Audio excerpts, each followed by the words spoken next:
सुमन, doctor सुमन राव, उनके यहाँ जाते थे सुबह, वो स्कूटी से निकल जाते थे डायलिसिस कराने के लिए। नमस्कार, जय हिंद, जय भारत। मैं प्रदीप और आप देख रहे हैं बेहतर संवाद। कहा जाता है किसी भी पिता का एक सपना होता है कि उसके नाम से ज़्यादा उसके बेटे का नाम हो, और वो यही चाहता है कि जितना शहर में समाज में उसका नाम हो, उससे कई गुना जो है उसके बेटे का नाम हो। जी, हम बात कर रहे हैं शहर के एक ऐसे समाज सेवी जो कई वर्षों से लगातार शहर में सामाजिक गतिविधियों में लगातार जो है सहयोग करते आ रहे हैं। कोई भी समाज हो, अलग अलग समाज के लोगों को लगातार जो है सहयोग करते आ रहे थे, पर 6 वर्ष पूर्व जो है उनका देहांत हो जाता है, जिसको लेकर के उनके सुपुत्र इंद्रजीत सिंह छोटू, जी हम बात कर रहे हैं स्वर्गीय वीरा सिंह जी की। 6 वर्ष पूर्व जो है उनका स्वास्थ्य कारणों से उनका निधन हो गया था। उसके बाद जो है लगातार उनके सुपुत्र इंद्रजीत सिंह छोटू जो है सामाजिक कार्यों में आगे आकर के हर किसी का मदद कर रहे हैं, चाहे कोई भी समाज हो, कोई भी समिति हो या कोई भी स्पोर्ट्स पर्सन हो। अगर अपनी समस्या लेकर के इंद्रजीत सिंह छोटू के पास पहुंचता है तो उनकी समस्याओं को सुन करके हर संभव जो है मदद करने का प्रयास करते हैं। इसी कड़ी में आज जो है स्वर्गीय वीरा सिंह की जो है 6वीं पुण्यतिथि है, जिसके अवसर पर एक कार्यक्रम आयोजित की गई थी, जिसको लेकर के अलग अलग समाज के लोग जो है कार्यक्रम में उपस्थित हुए। वहाँ पे इंद्रजीत सिंह छोटू ने उन सभी जो आए हुए समाज के लोगों थे उनका जो है साल श्रीफल देकर के सम्मान किया, और अपने पिताजी की याद में जो है एक 100 वाहन और जो है डीप फ्रीजर, 100 को रखने का जो है फ्रीजर उन्होंने निःशुल्क जो है वितरण की बात कही है। किसी को भी जरूरत पड़ता है तो उसको जो है एक संपर्क नंबर जारी किया गया, जिसको लेकर के वो जो है संपर्क कर सकता है और उसको जब जरूरत पड़े तो उस वाहन का उपयोग जो है कर सकता है। इसको लेकर के स्वर्गीय वीरा सिंह के सुपुत्र इंद्रजीत सिंह छोटू ने बताया कि उनके पिता जो है पंजाब से आए थे, उसके बाद भिलाई में कैसे उनका कारोबार आगे बढ़ा, क्या क्या कुछ तकलीफें उनके जीवन में आई, तमाम चीज़ों को विस्तार पूर्वक इंद्रजीत सिंह छोटू ने बारीकियों से कहा है। क्या कुछ उन्होंने अपने उद्बोधन में कहा, आइए सीधा हम आपको सुनाते हैं। कि उन्होंने खेती का काम साथ से स्टार्ट किया। खेत में पहले आधे खेत में गन्ना लगाते थे, आधे खेत में बरसीन लगाते थे। बरसीन के लिए उन्होंने गाय भैंस पाली, जिससे वही बरसीन को गाय भैंस को खिलाते थे और उससे दूध निकाल के दूध बेचते थे, मही बेचते थे, घी बना के बेचते थे। आधे में गन्ना लगाया, गन्ने के साथ साथ गन्ना रस का ठेला खोला। गन्ने रस का ठेला हमारा सेक्टर 6 मार्केट के सामने लगता था पहले, जो पापा ने स्टार्ट किया था। उसके साथ साथ उन्होंने जनरेटर का काम स्टार्ट कर दिया कि गाड़ियों जो इलेक्ट्रिसिटी सब जगह सप्लाई करते हैं, छोटे ठेलों में जितने गुमटी ठेले होते हैं, आजकल तो नहीं होता ये सिस्टम, पहले था। पहले हमारे यहाँ पर भी था छावनी थाने के सामने, तो मैं खुद वहाँ वसूली करता था सब ठेलों से 1 रुपया, 1 रुपये बल्ब से, 2 रुपये ट्यूबलाइट से। तो वो मल्टीटास्किंग चलते थे, एक साथ 4-5 व्यापार करते थे, अपने व्यापार से जुड़ा नया व्यापार खोल देते थे कि और मुझे क्या करना है। वो रुकने वाले नहीं थे, रात दिन मेहनत करते थे, और बचपन से उनके अंदर ये था कि मुझे लोगों की मदद करना है। जो उनके पास आ जाए, भले उनके पास कुछ रहे न रहे, जो आ गया उसकी मदद करते थे। खाने पीने के बहुत शौकीन थे। आज भी उनके पास जब भी थे, जब तक उनके घर में अगर सुबह कोई चले गया तो बिना चाय परोठा या वो जो भी बन रहा है घर में, वो बिना खिलाए से बेचते नहीं थे।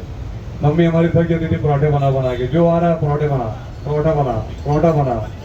उसी के देखते हुए उन्होंने हमारे गोडाउन में, जब हमने गोडाउन चालू किया, पहले यहाँ ऑफिस था सामने MG मार्केट में, यहाँ भी वही सिस्टम था। हमारे यहाँ खाना बनता था, कुक रखे हुए थे, जितने भी लोग आते थे सबको खाना खिला के बेचते थे।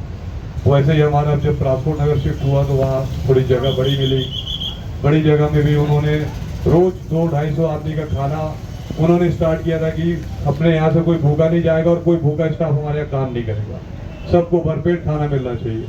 दोनों टाइम, सुबह जितने लोग रहते हैं उन्हें नाश्ता मिलता है, शाम दोपहर में जितने लोग रहते हैं उन्हें खाना मिलता है। ये उन्होंने इसलिए स्टार्ट किया क्योंकि वो खाने की वैल्यू जानते थे। जब वो खेती में काम करते थे तो कोका में खेत में रहते थे तो 10-10 दिन घर में जाते थे, क्योंकि खेत में फेंसिंग नहीं थी, गाय और जानवरों से खेत को और फसल को संभालना पड़ता था। तो खेत में ही रह के, बगल वाले खेत में हमारे जिनके यहाँ जाम और आम की बाड़ी थी, उसकी बहुत जाम लगे थे, तो वो जाम और आम ही खा खा के 10 दिन तक वही रहते थे। माँ दादी कभी आ गई, घर से कुछ ले आए बना के तो खा लिया, नहीं तो वो जाम वाम खा के ही 10-10 दिन गुजार देते थे। और वहां से गाय को भगाते थे तो सुपेला ला के गाय को छोड़ते थे। गाय का झुंड अगर कोका खेत में हमारा आ जाता था तो वहां से दौड़ाते दौड़ाते यहाँ लाके छोड़ते थे रावण भाटा के पास। तो मुझे बताते थे कि बोले गाय लोग को वहां तक भगाना पड़ता है कि दोबारा वापस ना आए जल्दी से। तो वो अकेले खेत की चौकीदारी करते थे। 5 एकड़ खेत की फसल लगी हुई है, चारों तरफ फेंसिंग भी नहीं था, तो फेंसिंग लगाने के पैसे नहीं थे उस समय। फसल लग जाए वो बहुत बड़ी बात रहती थी। तो वो खाने के लिए इतना उनको वो था कि एक एक टाइम के खाने के लिए वो तरसे, इसलिए उन्होंने दिन रात मेहनत की। फिर ट्रांसपोर्टिंग के काम में आए। जो हमारे पप्पी अंकल हैं, उनका खेत बगल में था, उन्होंने ट्रैक्टर ट्रॉली खरीद दी एक तो उन्होंने पापा को बोला कि तू भी ट्रॉली खरीद ले, अच्छा काम है। तो उन्होंने फिर एक ट्रॉली भी खरीदी साथ में ट्रॉली काम चलता था, साथ में गन्ना रस का काम भी चलता था, साथ में गाय भैंस का भी काम चलता था, और साथ में खेती का काम भी चलता था। फिर एक ट्रॉली से वो रात दिन उस ट्रॉली के पीछे दौड़ना। अगर लोगों गाड़ी का एक ट्रिप लगता था तो हमारी गाड़ी का 2 ट्रिप लगता था, क्योंकि वो गाड़ी के पीछे छोड़ते नहीं थे। सुबह गाड़ी को लगाए, उसके बाद ले जाए, खाली करके आए, फिर वो लोग गाड़ी एक ट्रिप मारी तो इसकी 2 ट्रिप मार दी थी। 2 ट्रिप मारने के बाद फिर गाड़ी अगर ब्रेक डाउन हुई तो हम रात भर गाड़ी बनाते थे। अगर रात में गाड़ी बननी चाहिए और सुबह फिर लगनी चाहिए, वो उनका एक एम था, एक लक्ष्य था कि गाड़ी मेरी खड़ी नहीं होगी। लोग गाड़ी अगर महीने में 30 ट्रिप मारे तो उनकी 60 मार दी थी, इतनी मेहनत करते थे गाड़ी के पीछे। फिर वही उन्होंने हमें सिखाया। जब मैं और लल्लू भाई ने ज्वाइन की कंपनी, एक साथ ही गई, आगे पीछे 1 आध साल उन्होंने पहले की, 1 साल मैंने बाद की। तो हम लोगों ने भी यही संघर्ष किया उनके साथ। पहले तो मुझे बचपन से उन्होंने खेती भी करवाई, गाय भैंस का काम भी करवाया, गन्ना रस भी बेचवाया, जनरेटर भी चलवाया, जो काम हो किए सब मेरे से भी करवाया कि तू भी कर, क्योंकि मैं भी ज़्यादा पढ़ा नहीं, उन्हीं के पीछे पीछे लग गया काम में। तो बचपन से मुझे भी काम में डाला कि तू की सीख, यही अपना जीवन यही है, मेहनत करेंगे तभी कुछ मिलेगा, बिना मेहनत किए कुछ नहीं मिलेगा। तो उन्होंने शुरू से हमें ये सिखाया कि सच्चे दिल से मेहनत करो। हम लोग भी ऐसी गाड़ियों के पीछे दौड़ना सुबह से लेकर रात तक। अगर रात में गाड़ी खराब है तो उसको बना के ही हम लोग घर जाते थे, नहीं तो घर नहीं जाते थे, भले सुबह हो जाए। हमारे मैकेनिक भी ऐसी थे, हमारे भाई जितने हमारे साथी थे सब ऐसी थे जो रात दिन हम लोग के साथ भिड़े रहते थे। तब जाके आज हैवी ट्रांसपोर्ट यहाँ तक पहुँचा है कि हम आज हिंदुस्तान के 5-6 राज्यों में काम कर रहे हैं।